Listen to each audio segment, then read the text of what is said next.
ये आकाशवाणी है। काशीनाथ आज प्रस्तुत है बांग्ला के प्रसिद्ध साहित्यकार शरत चंद्र चट्टोपाध्याय के लिखे उपन्यास का हिंदी नाट्य रूपांतर। तो आइए सुनते हैं ये नाटक काशीनाथ।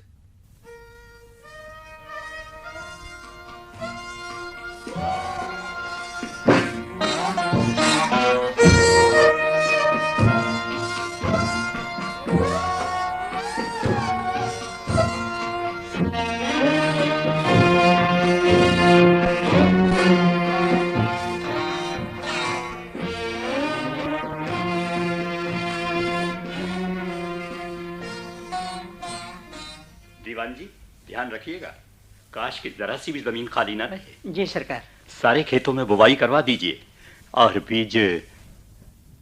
अरे काशी कहाँ रह गया? जी साथ ही तो आ रहे थे, लगता है कहीं रुक गए हैं। अरे गोकुल, देखो तो कुंवर साहब कहाँ रह गए। जी देखता हूँ। कुंवर साहब बरामदे में तोते के पिंजरे के पास खड़े हैं। वहां क्या कर रहे हैं? जरा भेजो उन्हें। जी अभी भेजता हूँ। विचित्र लड़का है, खैर ठीक हो जाएगा। आपने बुलाया था बाबूजी? हाँ। अरे कहाँ अटक गए थे काशी? जी बस ऐसे ही। अच्छा अच्छा। आप कुछ कहना चाहते थे बाबूजी? हाँ दीवान जी, जरा आप। जी बहुत अच्छा। काशी बेटे, जी। तुम्हें यहाँ कोई तकलीफ है? जी नहीं तो। जरूर है, मैं देख नहीं रहा हूँ। तुम दिन पर दिन सूखते जा रहे हो, चेहरे का तेज खत्म हो गया है। क्या बात है? जी कुछ नहीं। कमला से नहीं बनती। देखो बेटा, कमला अभी नादान है, मेरी इकलौती बेटी है, लाड प्यार में पली है। उसने कुछ कह सुन दिया हो तो। जी ऐसा कुछ नहीं है। फिर क्या बात है बेटा? जी ऐसे ही। तुम्हें अपने गांव की याद आती है? जी। मामा मामी से मिलने जाओगे? जी जी हाँ। अच्छा, अभी प्रबंध करवाए देता हूँ। दीवान जी। जी हुजूर। कुंवर साहब अपने मामा के घर जाएंगे, बग्गी कसवा दीजिए। जो हुक्म सरकार। काशी बेटे, इतनी सी बात थी? अपने मन की बात मुझसे नहीं कहोगे तो फिर किससे कहोगे? कहोगे ना? जी हाँ। बेटा, ये सारी संपत्ति तुम्हारी ही तो है, तुम्हारी ही खुशी के लिए है। तुम खुश रहा करो। जी। बग्घी तैयार है सरकार। मैं जाऊं बाबूजी? हाँ बेटे, जल्दी लौट आना। जी अच्छा। सरकार। कहिए दीवान जी। आपने कुंवर साहब को मामा के घर क्यों जाने दिया, यही ना? जी हाँ सरकार। दीवान जी जरा बैठिए। जी। मैं आपसे कुछ खास बातें करना चाहता हूँ। हुक्म सरकार। आप जानते हैं मैंने काशी के साथ कमला का ब्याह क्यों किया? आपने जरूर कुछ सोच समझ कर किया होगा सरकार, लेकिन कुंवर साहब अभी तक भी। ठीक कहते हैं आप। ब्याह के 3 वर्ष बीत जाने पर भी काशीनाथ इस वातावरण में अपने आप को पूरी तरह नहीं ढाल पाया, लेकिन उस पर अधिक बंधन भी ठीक नहीं। जी सरकार। दीवान जी, मुझे धन संपत्ति की कोई कमी नहीं, इतनी बड़ी जमींदारी है, मेरे बाद इसकी देखभाल करने वाला भी तो चाहिए। जी। यही सोचकर कमला की मां ने कहा था, किसी गरीब कुलीन संतान को कन्यादान करके जमाई और लड़की को अपने ही घर रखो। मुझे भी यही बात अच्छी लगी। जी। काशीनाथ अपने मामा मामी के यहाँ पला है, उसे धन संपत्ति का मोह नहीं, कोई व्यसन भी नहीं है। जी हाँ। लेकिन उसे शायद लगता है कि वो सोने के पिंजरे में बंद है, वो उन्मुक्त वातावरण में पला है। दीवान जी, उसके मन को समझने की जरूरत है। जी। एक बार उसका मन इसमें लग जाएगा तो वो सब कुछ संभाल लेगा। मैं समझ गया सरकार, मैं कुंवर साहब का पूरा ध्यान रखूंगा।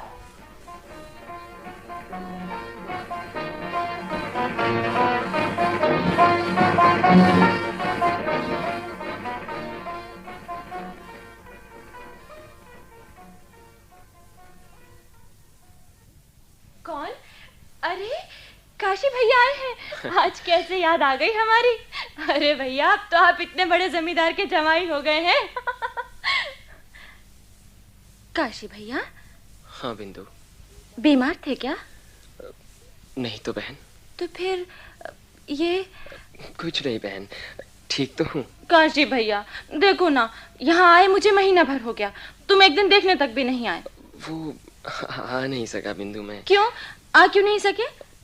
बस यूं ही। जमींदारी का सारा काम तुम्हारे सर पर आ पड़ा है क्या? नहीं तो बिंदु, अभी तो मैं कुछ भी काम नहीं देखता, सब काम बाबूजी ही करते हैं। फिर क्यों नहीं आ सके? छोड़ो बिंदु। अच्छा ये बताओ, योगेश बाबू कैसे हैं? उनका स्वास्थ्य कैसा है? ठीक है, लेकिन पहले बताओ, क्या बड़े आदमी होने पर तुम्हारे मन में मेरे लिए पहले जैसा स्नेह नहीं रह गया? नहीं बिंदु, ऐसा न कहे। माँ बाप तो मुझे बचपन में ही अकेला छोड़ गए थे।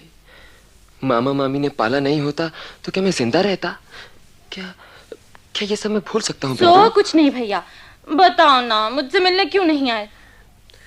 बिंदु, वो लोग आने नहीं देते। आने नहीं देते? क्यों? पता नहीं। तुम जहाँ जाना चाहते हो वहाँ जाने नहीं देते? हाँ, नहीं जाने देते।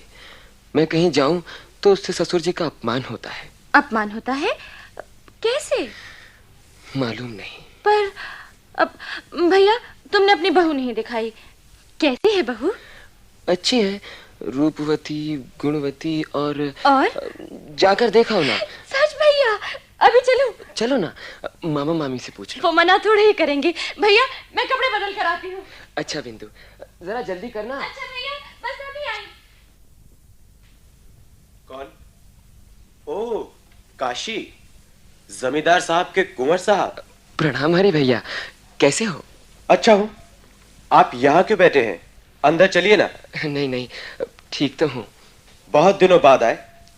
बिंदु बहुत याद करती थी। हाँ, मैं उसे ले जा रहा हूँ। कहाँ? बहू दिखाने। क्या? माँ ने आज्ञा दे दी? हाँ, मामी की आज्ञा लेकर ही जाएगी। मैं भी आया। काशी भैया। अरे, ऐसे ही चलोगी? कपड़े नहीं बदलोगी? भैया, मैं नहीं चल सकूंगी, तुम जाओ। लेकिन क्या हुआ? मामी ने ना कर दिया? नहीं, हरि भैया ने। क्या कहा? कहा, बिंदु अगर वहां गई तो मैं जिंदगी भर उसका मुंह नहीं देखूंगा। ओह, मामी ने नहीं समझाया? समझाया। माँ बोली, भाई की बहू देखने जाएगी, इसमें कौन सी बुराई हो गई? फिर हरि भैया ने क्या कहा? बोले, बुराई भलाई समझाने की अभी मुझे फुर्सत नहीं। बिंदु अगर मेरी बात ना माने तो वो इस घर में फिर कभी ना आए, बस। तो मैं जाऊं बिंदु? काशी भैया। अच्छा बहन।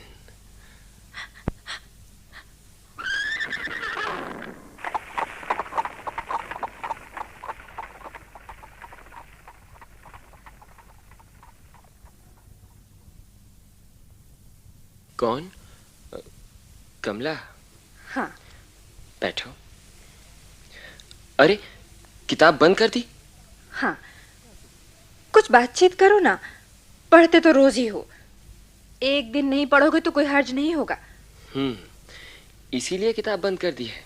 सिर्फ इसलिए नहीं, तुम नाराज होगे, कुछ कहोगे सुनोगे, इसलिए भी। क्यों नाराज होऊंगा कमला? तुमसे कभी कुछ कहा है मैंने? तुम कई कई दिन तक बोलती नहीं, मेरे पास भी नहीं आती, फिर भी मैंने कभी कोई शिकायत की तुमसे? क्यों नहीं की? इसीलिए ना कि तुम मुझे चाहते नहीं, मेरी राजी नाराजी की तुम्हें कोई परवाह नहीं, इसीलिए तुम मुझसे पराये की तरह व्यवहार करते हो। नहीं कमला, तुम्हारे काम में मैंने कभी दखल नहीं दिया। मैंने यही चाहा है जिससे तुम्हें सुख मिलता हो तुम वही करो। क्या सचमुच तुम मेरा सुख चाहते हो? तुम्हारा दुख तो मैं सोच भी नहीं सकता कमला। मुझे गरीब देखकर तुम्हें... छी, मुझसे ऐसी बातें ना करो। सुनो, तुम अपने मन की बातें मुझसे नहीं कह सकते? सारी बातें तुमसे नहीं की जा सकती कमला। कमला, कई बार सोचता हूँ तुम्हारा हमारा ब्याह ना होता तो अच्छा था। क्यों? ऐसा क्यों सोचते हो? तुम ही बताओ, मुझे पाकर क्या तुम एक दिन के लिए भी सुखी हुई हो? मैं प्रीत की रीत नहीं जानता, आदर प्यार नहीं जानता। दरअसल देखा जाए तो मैं कुछ भी नहीं जानता कमला। और इस उम्र में तुम्हारी न जाने कितनी साधें, कितनी कामनाएं हैं, क्या उनमें से मैं एक भी पूरी कर सका हूं कमला? मानो मैं तुम्हारा पति नहीं, सिर्फ पति की छाया हूं। क्या तुम मुझसे ब्याह करके सुखी नहीं हुए? कह नहीं सकता कमला, शायद नहीं हुआ। और किसी से ब्याह करके सुखी होते? ये भी ठीक से नहीं कह सकता। तुम मुझे मेरी गलती नहीं बताओगे? तुमसे कोई गलती नहीं हुई कमला। नहीं हुई है, बताओ। नहीं हुई है कोई गलती? ओहो, तुम जाओ कमला, मुझे पढ़ने दो। नहीं, नहीं पढ़ने दूंगी, तुम्हें बताना ही पड़ेगा। कमला, मुझे बुखार है, 2 दिन से मैंने कुछ खाया पिया नहीं। तुमने एक बार भी खबर ली मेरी? तुम्हारा बदन तो बहुत गर्म है, तुमने मुझे माफ कर दो। अरे रो नहीं कमला, मत रो, चुप हो जाओ, चुप हो जाओ।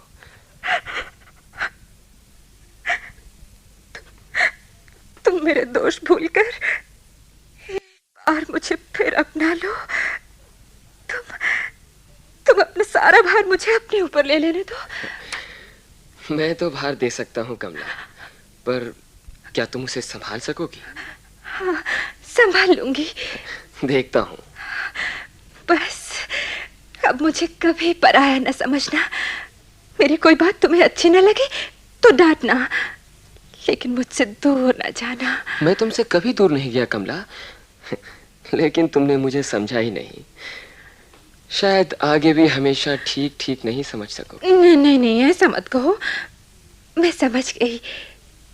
बस तुम मुझे अपना लो, हमेशा हमेशा के लिए। कमला। स्वामी।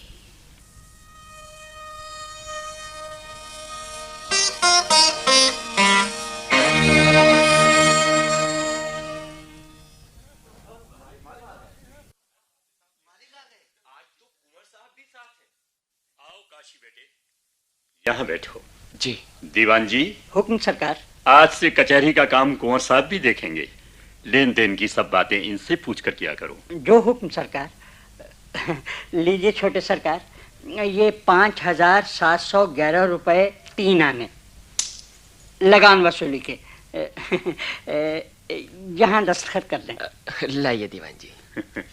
बेटे, दस्तखत करने से पहले रकम तो गिन लो। जी। अच्छा बाबूजी। दीवान जी। सरकार। कोई फरियादी तो नहीं है?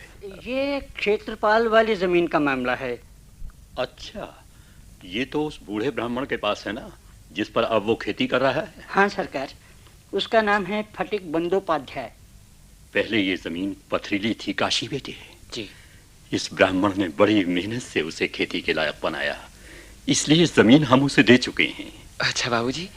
तो बंदोपाध्याय महोदय अब क्या चाहते हैं? सरकार, उसके साथ वाली जमीन से ही दूसरे गांव की सीमा शुरू हो जाती है। आगे कोई झंझट न हो, इसलिए वो चाहता है कि उसे पट्टा लिख दिया जाए। लेकिन दीवान जी, बांकीपुर के जमींदार से अभी तक जमीन का मुकदमा चल रहा है।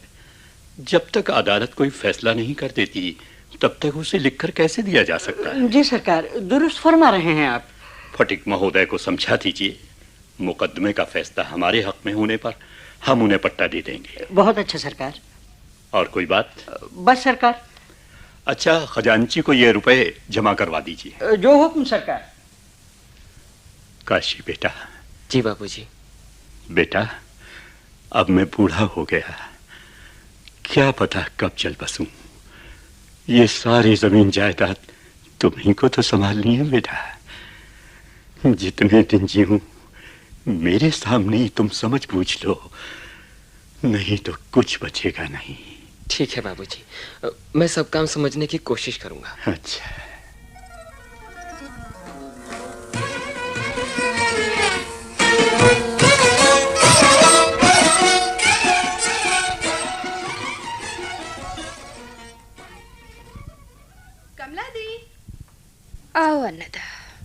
क्या बात है दी, अभी तक सो रही हो? तबीयत तो ठीक है ना? ठीक है अन्नदा, बस यूं ही जरा। लगता है सारी रात सोने नहीं दिया उन्होंने, है ना यही बात? हाँ अन्नदा,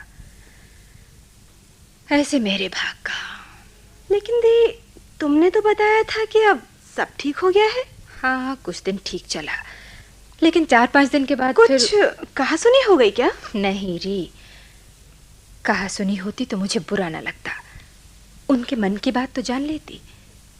वो कुछ कहते ही नहीं, पता नहीं दिन भर क्या करते रहते हैं। एक घड़ी पास बैठकर बतियाते तक नहीं। मैंने तो सुना था अब वो जमींदारी का सभी काम देखभाल रहे हैं। बाबूजी ने सब कुछ उन पर ही छोड़ दिया है।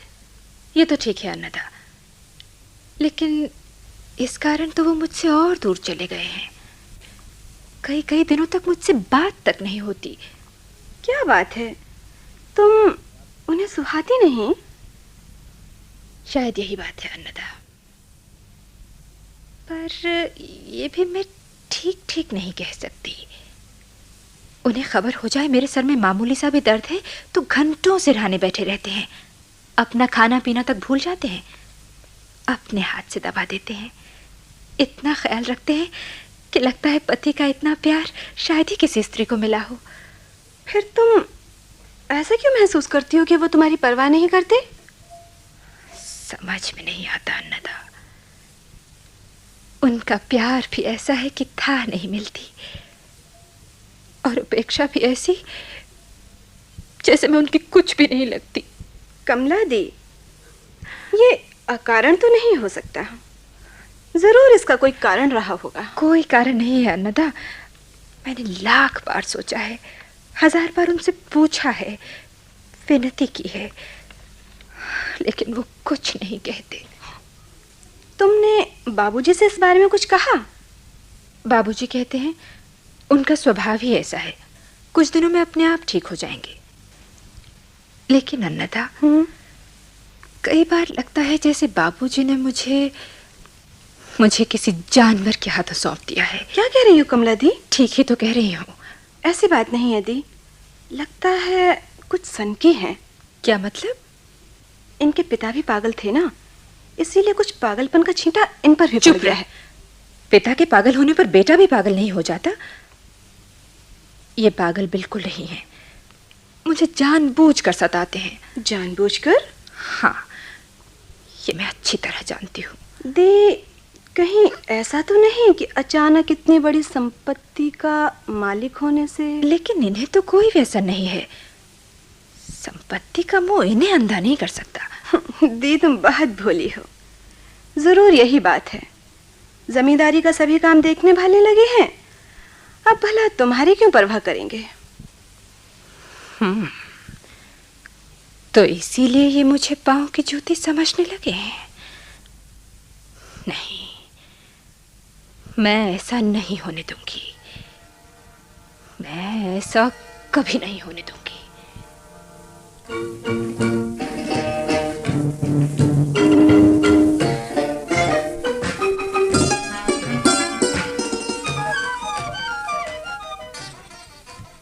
आपने बुलाया था बाबूजी? हाँ कमला, बैठो।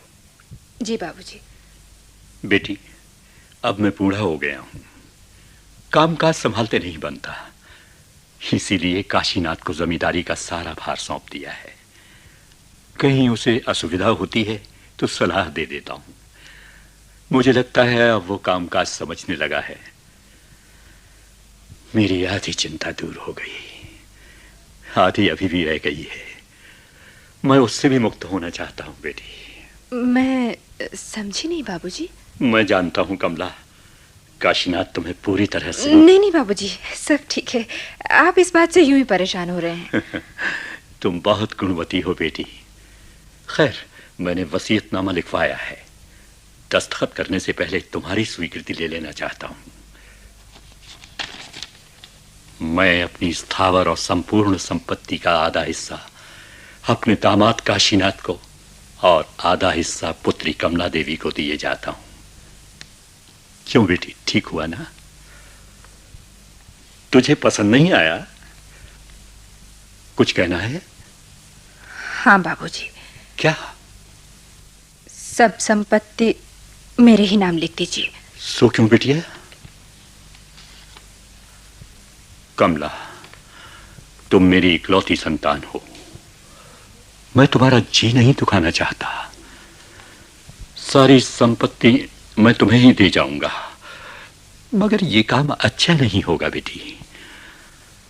अपनी लंबी जिंदगी में मैंने बहुत कुछ देखा सुना है। ऐसा मन लेकर कोई स्त्री दुनिया में कभी सुखी नहीं हो सकती। देखने सुनने में भी अच्छा रहेगा, तुम भी खुश होगी। यही सोचकर मैंने दोनों के नाम आधा आधा लिख दिया था। सोचता था तुम और काशीनाथ अलग नहीं हो। अच्छा बेटी, ये तो बता कि किस लिए तू उसे आधा हिस्सा देने से रोक रही है? संपत्ति मिल जाने पर फिर कोई मेरी तरफ मुड़कर भी नहीं देखेगा। और संपत्ति न मिलने पर? मेरे हाथ में रहेंगे। नहीं बेटी, तुम काशीनाथ को नहीं जानती, मैं उसे जानता हूं। अगर वो तुम्हें नहीं देख सकता तो संपत्ति पाने पर भी नहीं देख सकेगा, और संपत्ति न मिलने पर भी उसमें कोई फर्क नहीं आने का। बेटी, क्या इस तरह पति को बस में रखा जा सकता है? भगवान से प्रार्थना है कि तुम सुखी हो, पर यह अच्छा तरीका नहीं है। अगर वो खुद तुम्हें न अपना सका तो तुम्हारे पास रह ही क्या जाएगा? जो रह जाएगा उसके लिए क्या आधी संपत्ति काफी नहीं है? कमला, ऐसा मत कर बिटिया। अगर उसे कभी मालूम हो गया तो उसे बड़ा दुख होगा। बाबूजी, मुझे जो कहना था मैं कह चुकी। अब जैसा आप ठीक समझे। नहीं बिटिया, मैं तुम्हारा दिल नहीं दुखाऊंगा। मैं अपना वसीयतनामा बदलवा दूंगा।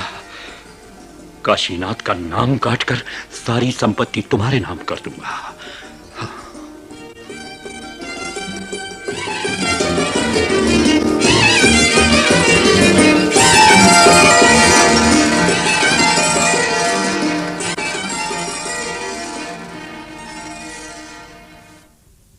दीवान जी, ये चंडीपुर वाली जमीन के कागजात वकील साहब को पहुंचवाने हैं। जो हुक्म मालिक, आज ही पहुंच जाएंगे। और वो आम के बगीचे में कितने मजदूर काम कर रहे हैं? कुल 23 मजदूर हैं सरकार। उन्हें पगार बंटवा दिया आपने? उन्होंने पगार लेने से इनकार कर दिया मालिक। क्यों? वो बरसों से बेगारी करते आ रहे हैं सरकार, शायद इसी से। लेकिन ये बेगार बंद होनी चाहिए दीवान जी। जो मेहनत करता है उसे उसका मुआवजा भी मिलना चाहिए। वो तो ठीक है सरकार, लेकिन दीवान जी, आपके मुंह से सरकार सुनकर मुझे कुछ अच्छा सा नहीं लगता। लेकिन मालिक, बड़े सरकार के स्वर्गवासी होने के बाद आप ही तो। नहीं दीवान जी, मैं जब से इस घर में आया हूँ आप मुझे कुंवर साहब कहते आए हैं, वही कहिए। जो हुक्म कुंवर साहब। हाँ, तो सब मजदूरों को समझा बुझाकर उन्हें मजदूरी दे दीजिए। अच्छा कुंवर साहब। इससे मजदूर भी खुश रहेंगे और हमें भी फायदा होगा। बहुत अच्छी बात है कुंवर साहब।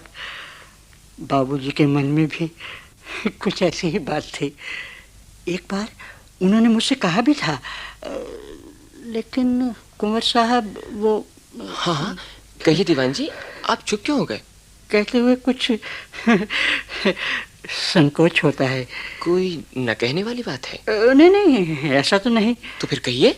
कुंवर साहब, बाबूजी ऐसी वसीयत कर जाएंगे, ये तो मैंने सपने में भी नहीं सोचा था। पहले उन्होंने एक वसीयत लिखी थी, उसमें तो आपको और बिटिया रानी को दोनों को बराबर बराबर दिया था। उसे क्यों बदल डाला, किसकी सलाह से उनकी तबीयत बदल गई, कुछ समझ में नहीं आता। इसमें समझने की जरूरत ही क्या है दीवान जी? जिसकी संपत्ति थी उसे मिली। इसमें क्या तो मेरा और क्या आपका। वो तो ठीक है कुंवर साहब, लेकिन फिर भी की तो इसमें कोई गुंजाइश ही नहीं दीवान जी। वास्तव में देखा जाए तो इस संपत्ति पर मेरा अधिकार ही क्या है। बल्कि आश्चर्य तो तब होता जब बाबूजी मुझे आधी दे जाते और फिर मुझे आधी दे जाना या कमला को पूरी दे जाना, हम दोनों एक ही बात है दीवान जी, फर्क कहाँ है? नहीं नहीं, फर्क कुछ नहीं है। मैं तो सिर्फ बाबूजी की बात कर रहा था। उनका अभिप्राय मैं खूब जानता था, इसी से मैंने ये बात कही। नहीं दीवान जी, इसमें किसी दूसरे की सलाह की बात नहीं। बाबूजी ने बिल्कुल ठीक किया है। सोचिए तो जरा, स्त्री के लिए तो पति के सिवा और कोई गति नहीं, मगर पति के लिए तो और भी गति हो सकती है। मैं गरीब घर में पला बड़ा हुआ, एक साथ इतनी संपत्ति पा जाने का नतीजा बुरा भी हो सकता था दीवान जी। शायद इसी आशंका से उन्होंने वसीयत बदलवा दी होगी। कुंवर साहब, आप सच में देवता आदमी हैं। आपके मन में कलुष की छाया भी नहीं पड़ सकती। दीवान जी, ये बेगारियों को पगार देने की बात आपने कही थी? जी नहीं बिटिया रानी, ये बात। और कि बिटिया रानी मुझे अच्छा नहीं लगता। आप मुझे मालकिन कहा करिए। ओह, जो हुक्म मालकिन। दूसरी बात कान खोलकर सुन लीजिए। बेगारी बरसों से काम करते आ रहे हैं, कोई नई बात नहीं है। लेकिन मालकिन, कुंवर साहब ने। मैंने जो कहा वो सुन लिया आपने। लेकिन कमला। दीवान जी, सारे बेगारी हमारी प्रजा हैं। जो हमारे गांव में रहेगा उसे हमारा काम भी करना होगा। मैं कुछ बात करना चाहता हूँ कमला। उसके लिए भी मेरे पास समय नहीं, मुझे और भी काम देखने हैं। कुछ समझ में नहीं आता। बिटिया रानी का व्यवहार नहीं दीवान जी, स्वभाव। इनका स्वभाव ही ऐसा है, बुरा नहीं मानना चाहिए। हो सकता है जिस नजरिए से उन्होंने ये बात कही वो ठीक हो। शायद हमारी बात समझकर वो अपनी गलती महसूस करें। ऐसी छोटी छोटी बातों की वजह से आपको इस तरह के नतीजे नहीं निकालने चाहिए दीवान जी। कुंवर साहब, आप धन्य हैं। आप धन्य हैं। आपका जैसा मन किसी का नहीं हो सकता। सरकार, आपकी चिट्ठी आई है। लाओ। दीवान जी। जी कुंवर साहब। खजांची से तुरंत 3000 रुपए ले आइए, कहिए मैंने मंगाए हैं। अच्छा सरकार, मैं अभी लाता हूँ। ओह, कितनी मुसीबत में है बिंदु। काशी भैया, बहुत मजबूरी में तुम्हें चिट्ठी लिख रही हूँ। तुम्हारे बहनोई मृत्यु शैया पर पड़े हैं। सब जतन करके हार गई। जमीन जेवर सब बिक गया, कोई सहारा नहीं बचा। अंत में तुम्हें लिख रही हूँ, मेरा सर्वस्व लुटने से बचा लो भैया, नहीं तो इनके साथ ही मैं भी अपनी जान दे दूंगी। तुम्हारी बहन बिंदु बासनी देवी।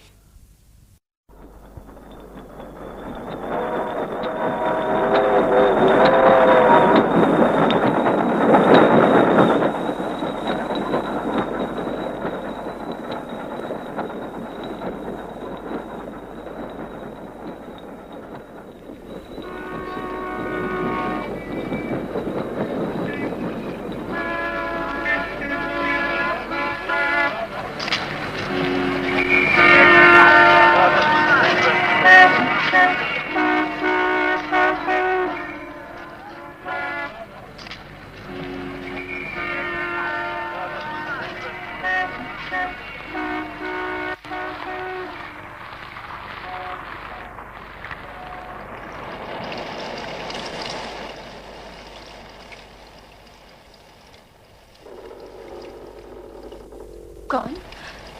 काशी भैया? हाँ बहन, योगेश बाबू कैसे हैं? तुम आ गए काशी भैया, अब बच जाएंगे।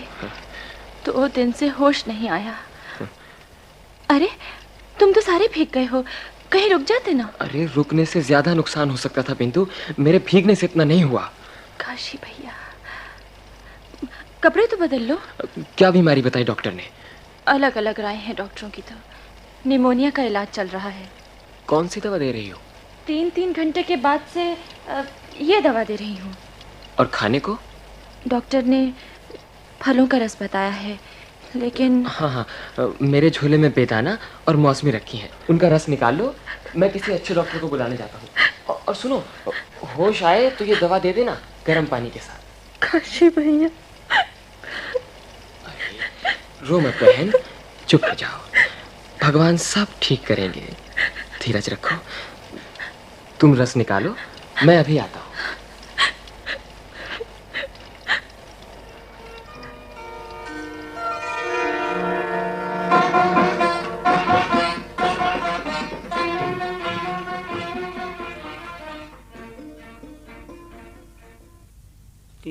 4 7 7 9 9 5 14 14 14 दीवान जी?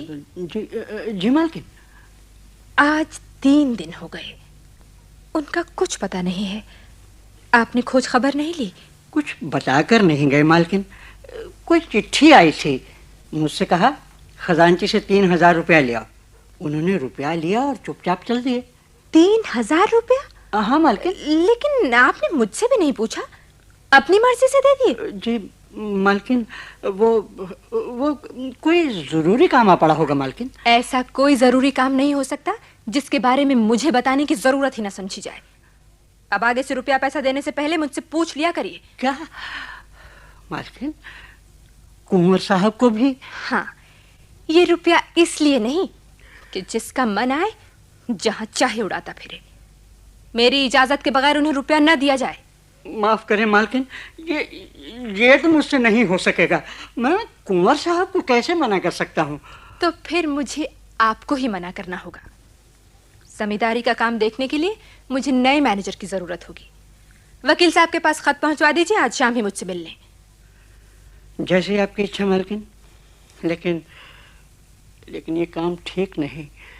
इससे बाबूजी की आत्मा को बड़ा कष्ट होगा। दीवान जी, मेरी बातों में दखल अंदाजी करने की कोई जरूरत नहीं। मुझे नौकरों से उपदेश सुनने की आदत नहीं है। सारी जिंदगी आपने यहीं काटी है, इसलिए मैं कोई कड़वी बात आपसे नहीं कहना चाहती। और क्या कहना बाकी रह गया? ये दिन भी देखना था।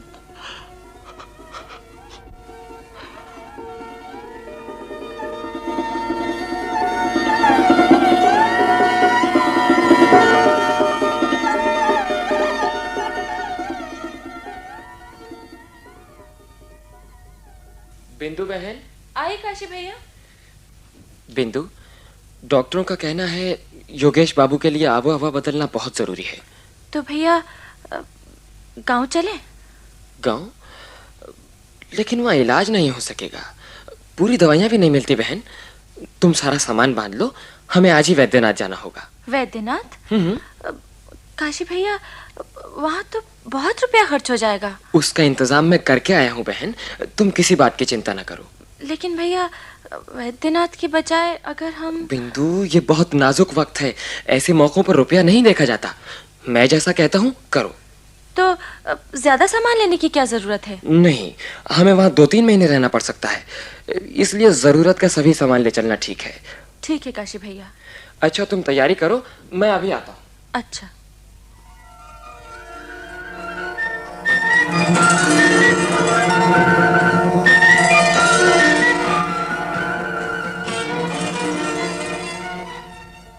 ईश्वर का लाख लाख धन्यवाद बिंदु, योगेश बाबू बिल्कुल ठीक हो गए। अब इनकी खुराक का ध्यान रखना और इन्हें ज्यादा भागदौड़ ना करने देना।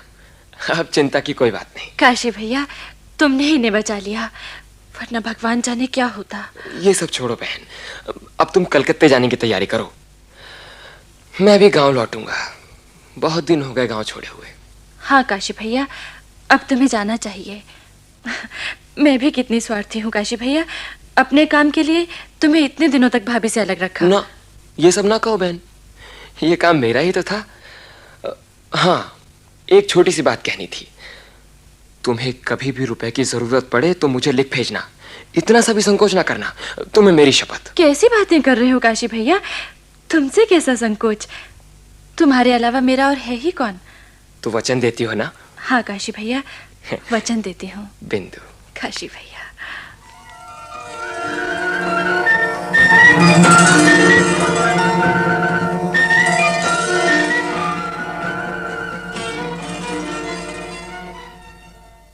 राम राम मालिक। राम राम गोकुल।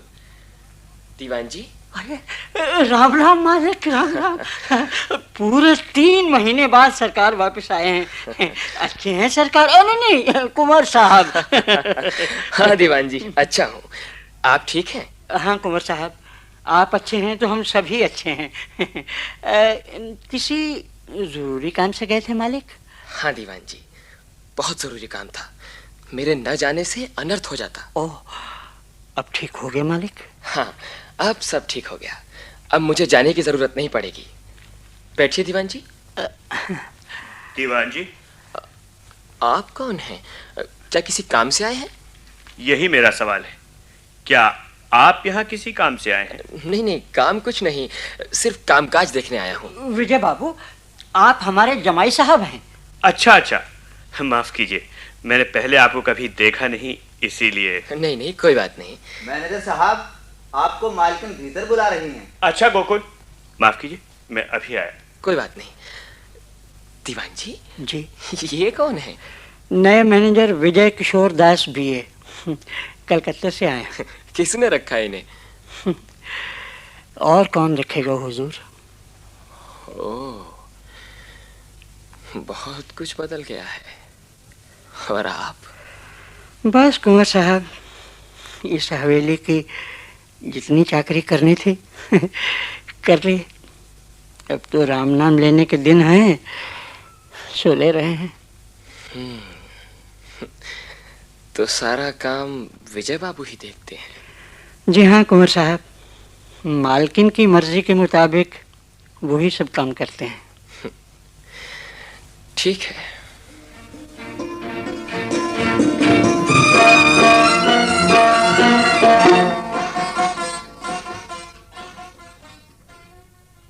विजय बाबू, मैंने आपको ऊपर बुलाया था। जी हाँ, लेकिन अभी फुर्सत नहीं थी, इसीलिए कहलवाया था कि फुर्सत मिलते ही आऊंगा। कोई बात नहीं, मैं ही चला आया। मुझे 500 रुपए चाहिए, फुर्सत मिलते ही ऊपर भिजवा दीजिएगा। किस लिए चाहिए? ये जानने की आपको जरूरत नहीं। माना कि जरूरत नहीं, लेकिन मालकिन की इजाजत के बगैर मैं कैसे दे सकता हूँ? मेरा कहना ही शायद काफी होगा। दूसरी इजाजत की भी जरूरत है क्या? हाँ है। विजय बाबू, माफ कीजिए काशी बाबू, जब तक मालकिन मुझे हुक्म नहीं देती, मैं आपको एक पैसा नहीं दे सकता। कमला, तुम अपने नए आदमी को अलग कर दो। किसे? जो तुम्हारा नया मैनेजर बन के आया है। क्यों? उसने मेरे साथ अच्छा सलूक नहीं किया। क्या किया है? मैंने उसे बुलाया था, सो खुद ना आकर नौकर से कहलवा भेजा कि मुझे फुर्सत नहीं, जब होगी तब आऊंगा। हो सकता है कि फुर्सत ना हो। फुर्सत बिना मिलने कैसे आता? मान लिया कि फुर्सत नहीं थी, इसलिए नहीं आ सका, लेकिन जब मैंने खुद जाकर रुपए मांगे तो कहता है मालकिन की इजाजत के बगैर नहीं दे सकता। कितने रुपए मांगे थे? 500। नहीं दिए? नहीं। तुमने क्या मुझे रुपए देने की मनाही कर दी है? हाँ, इस तरह रुपए उड़ा देना मैं पसंद नहीं करती। क्या मुझे रुपए देना उड़ा देना है? किसी भी तरह हो, नष्ट करने का नाम ही उड़ा देना है। कमला, जरूरत पर खर्च करने का नाम नष्ट करना नहीं है। कौन सी जरूरत है? किसी को देना है। देना तो है, पर लाओगे कहाँ से? तुम्हारे पास हो तो जाकर दे दो, मैं मना नहीं करूंगी। कमला, ये क्या कहा तुमने? कमला, सुनो कमला, सुनो तो।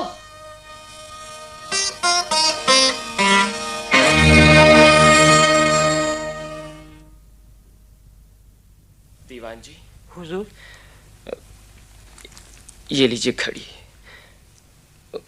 अंगूठी और ये सोने की चेन। जी।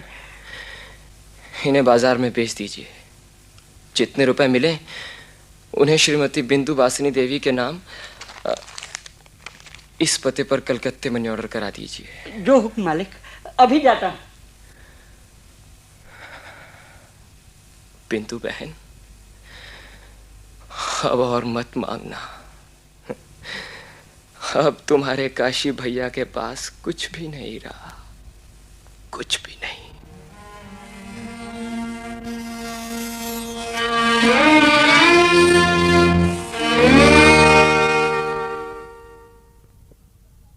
अन्नदाता, अन्नदाता, ब्राह्मण फरियाद लेकर आया है। अगर आपसे भी न्याय नहीं मिला तो यही प्राण त्याग दूंगा। शांत रहिए महोदय, आपके साथ कोई अन्याय नहीं होगा। पूरी बात साफ साफ बताइए। सरकार, मेरा नाम फटिक बंदोपाध्याय है। 6 साल पहले तक क्षेत्रपाल वाली जमीन बंजर पड़ी थी। उसी जमीन के साथ बांकीपुर गांव की हद शुरू होती थी। बड़े सरकार ने मुझे वहां बसाया। मैंने उस जमीन को दिन रात एक करके ठीक किया। मेरी लगन देखकर बड़े सरकार ने वो जमीन मुझे दे दी थी, लेकिन मेरे नाम पट्टा नहीं लिखा था। हाँ हाँ हाँ हाँ, मुझे अच्छी तरह याद है। बाबूजी ने वो जमीन आपको दे दी थी। सरकार, आप धर्मात्मा आदमी हैं, दूर दूर तक आपका यश फैला है। मुझ गरीब ब्राह्मण का जीवन बचा लीजिए। अरे अरे बंदोपाध्याय जी, देखिए मेरे पैर तो छोड़िए, मैं समझा दूंगा उन्हें। आपकी जमीन कोई नहीं छीनेगा। नहीं सरकार, बात घर में नहीं रही, अदालत तक क्या पहुंची है। क्या? हाँ सरकार, आपकी धर्मपत्नी कमला देवी ने मुझ पर झूठा मुकदमा दायर किया है। सरकार, ये देखिए सम्मन। ओह, बात यहाँ तक पहुंच गई है। बंदोपाध्याय जी, आप निश्चिंत रहें, मैं वही करूंगा जिससे आपके साथ न्याय हो। सरकार, जब मुकदमा किया गया है तो मैं भी मुकदमा लड़ूंगा और आपको अपना गवाह बनाऊंगा।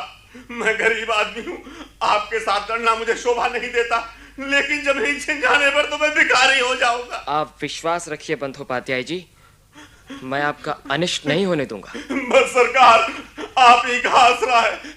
निश्चिंत रहिए बंदोपाध्याय जी, मैं आज ही बात करता हूं। विजय बाबू। जी हाँ। वो क्षेत्रपाल वाली जमीन के लिए आपने समन दिया है? जी हाँ, भिजवाया तो है। लेकिन वो जमीन अपनी नहीं है। बाबूजी मेरे सामने उसे फटिक बंदोपाध्याय को दे गए हैं। लेकिन कागजात में कोई ब्यौरा नहीं है। ना हो, मैं जो कह रहा हूं। सुनिए, वो मुकदमा वापस ले लीजिए। मुकदमा वापस नहीं लिया जा सकता। क्यों?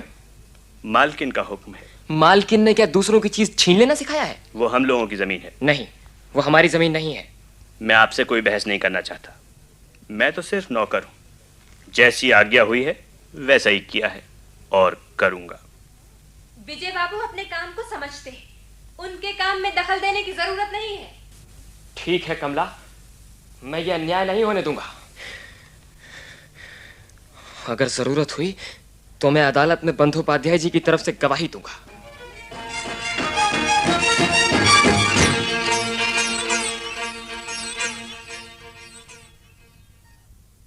आ गए? हाँ। भोजन कर लो। सुना है क्षेत्रपाल वाली जमीन के मुकदमे का फैसला आज सुना दिया गया। हाँ। हम मुकदमा हार गए। हाँ। तुम्हें खुशी हुई होगी, है ना? खुशी नहीं हुई, अच्छा जरूर लगा है। घर के भेदी विभीषण के कारण सोने की लंका पूरी भस्म हो गई थी, जानते हो ना? जानता हूं। जानोगे क्यों नहीं? वो भी तो दूसरों के ही अन्न से आदमी हुआ था। इसी से सोचती हूं, जो हमेशा से दूसरों की रोटियां खाकर इतना बड़ा हुआ है और अब भी जिसे दूसरों की रोटियां न मिले तो भूखा रहने की नौबत आ सकती है, उसे सच बात कहने की हवस क्यों और इतना अहंकार किस बूते पर? कसाई भी जिसका खाता है उसकी गर्दन पर छुरी चलाने में हिचकता है। कमला, जो अपनी स्त्री के अन्न से जिंदगी बसर करता है उसको इतना तेज शोभा नहीं देता। दिन पर दिन जैसा तुम्हारा व्यवहार होता चला जा रहा है, उसे देखते हुए अगर आंखों का लिहाज न होता तो घर से निकाल बाहर करती। हाँ, कर ही देती।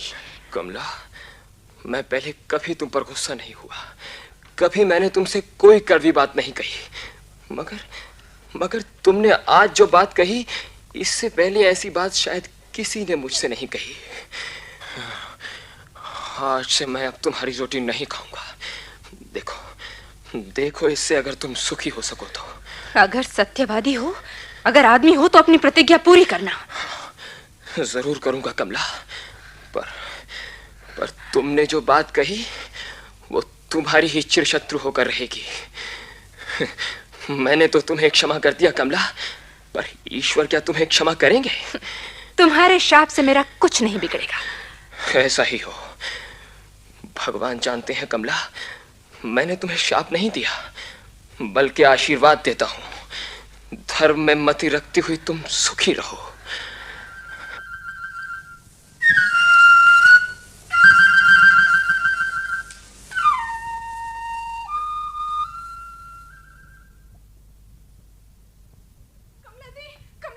हो गया कमला दी। क्या हुआ नंदा? नीचे चलो दी, कुंवर साहब का किसी ने खून कर डाला। क्या? हाँ, वो अंधेरी रात में अकेले कहीं जा रहे थे, रास्ते में किसी ने उन पर हमला कर दिया। ये क्या हुआ? कहाँ है वो? नीचे बैठे। चलो चलो।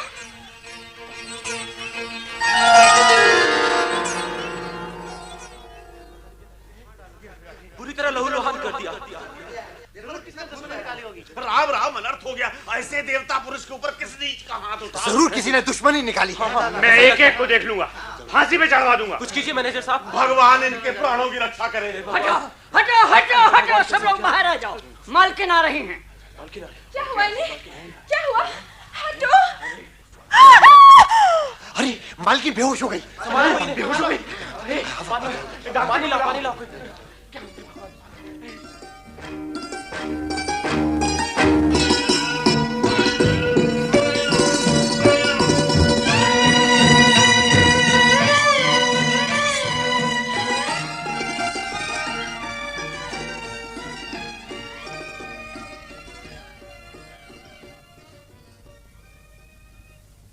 दो दिन हो गए बिंदु बहन, कुंवर साहब ने आंखें तक नहीं खोली, बस बेहोशी में आपका नाम लेकर बड़बड़ाते रहे।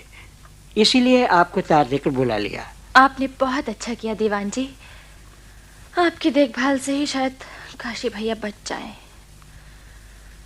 कितना खून बह गया है, न जाने किसने दुश्मनी निकाली है। पुलिस दारोगा आया था, आधी बेहोशी में भी कुंवर साहब ने किसी का नाम नहीं लिया, बस यही कहते रहे, मैं किसी को नहीं पहचानता।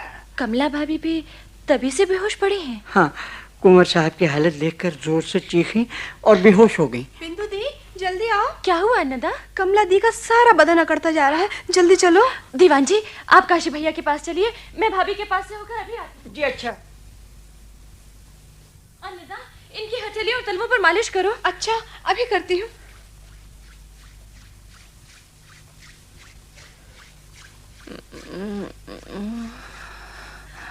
इन्हें होश आ रहा है।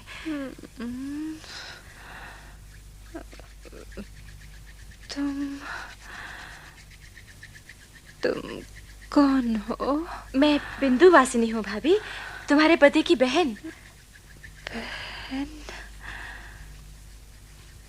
बिंदु वासिनी? भाभी। नाना जी वो कैसे हैं? अच्छे हैं भाभी, बुखार घट गया है, डॉक्टर ने कहा है अब खतरे की कोई बात नहीं। अन्नता? हाँ कमला दी। मैं कब से बेहोश हूँ? परसों सवेरे बेहोश होकर गिर पड़ी थी, इस बीच फिर तुम्हें होश नहीं आया। परसों? भाभी डरो मत नाना जी, अब मैं बेहोश नहीं होंगी। लेटी रहो भाभी, लेटी रहो। पानी पियोगी? ये लो। बस बस बस लेटी रहो, मैं चम्मच से पिला दूंगी।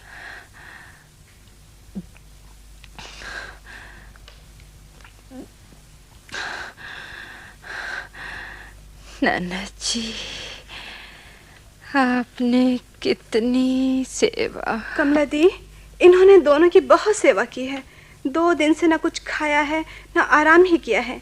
एक पैर कुंवर साहब के कमरे में तो दूसरा यहाँ, 2 दिन से इन्होंने पलक भी नहीं झपकाई है। नाना जी आपने बहुत उपकार किया है, मुझे अभागिन का सुहाग बचा लिया। नहीं भाभी, मैंने तो सिर्फ अपना कर्तव्य निभाया है।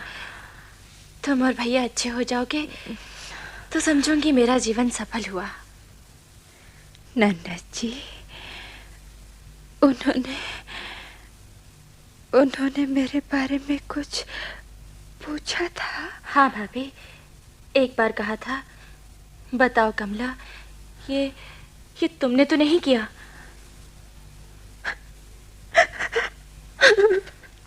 भाभी वो किस काम के लिए पूछ रहे थे?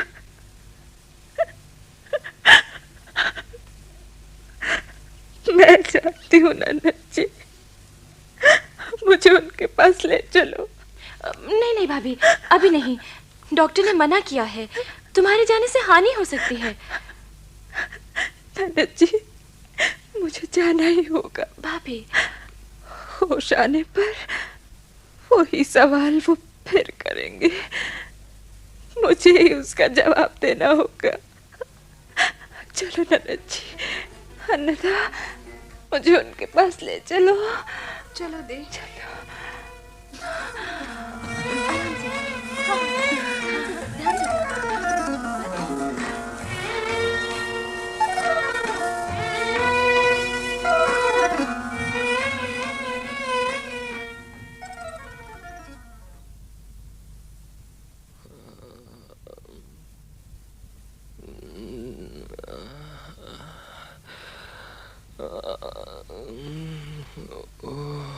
काशी भैया को होश आ रहा है।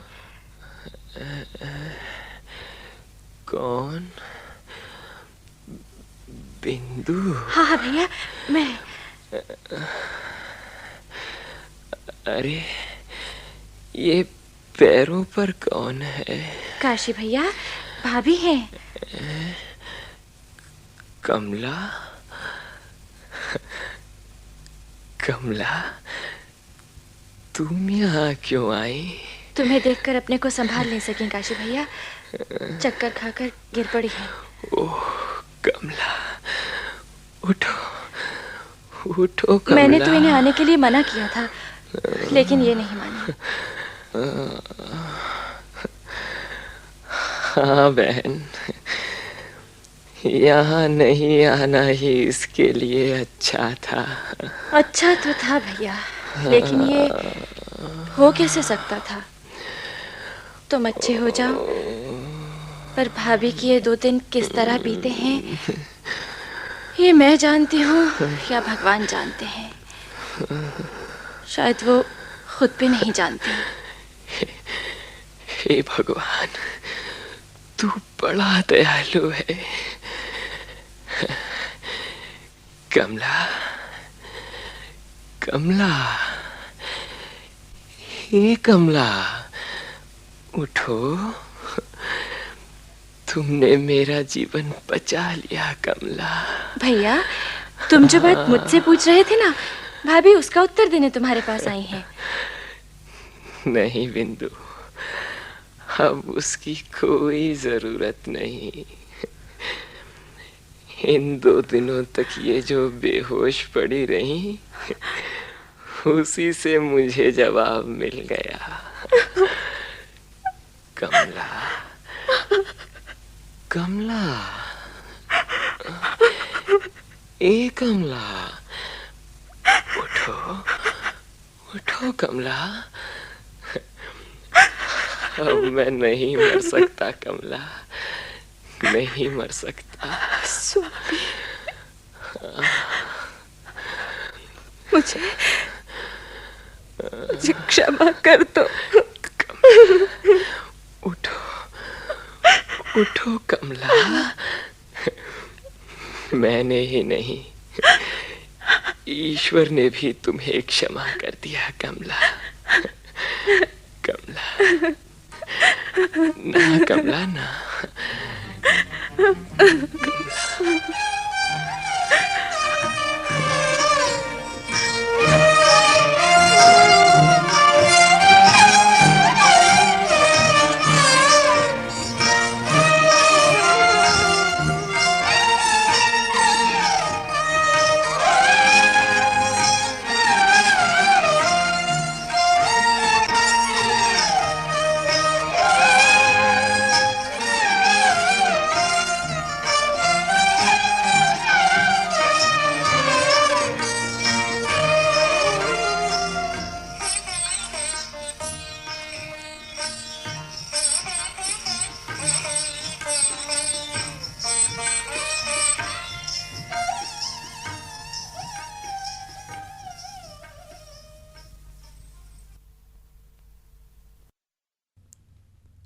काशीनाथ।